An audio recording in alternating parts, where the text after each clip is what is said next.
So, working on a song that won an Oscar. I believe it won an Oscar for the soundtrack.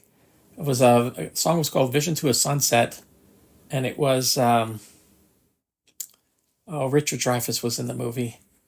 I think that movie won an Oscar too.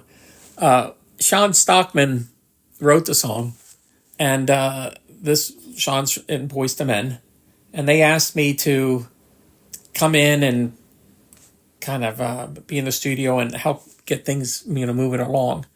And I went into it was the A room at Stone Creek, and we had a bunch of MIDI gear, and he was telling me the vibe they were looking for, like kind of a Disney theme kind of thing. So I said, okay, I think what we need to do is layer a lot of these things and just kind of like gradually build them up and build.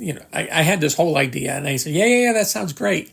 And I had all these. I was running around and programming things, and then I said, kind of just offhand, I said, "Wow, who's producing this song?" And boy, oh boy, did everything get silent in that room. Shawn was fine, but all the engineers and all the other people, there was a lot of people in the room.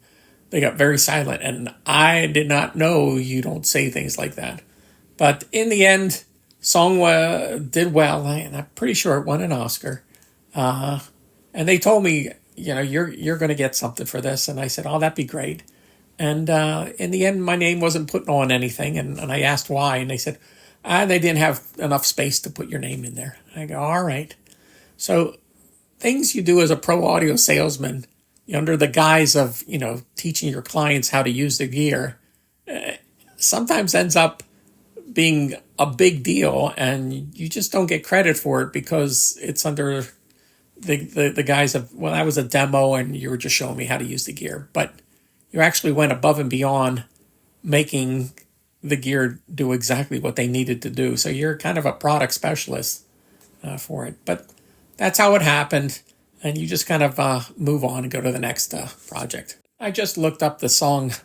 It was called Visions of a Sunset. So I was kind of close. And the movie it was on was Mr. Holland's Opus. And it was recorded in 1996, which is when I was there. So there you go.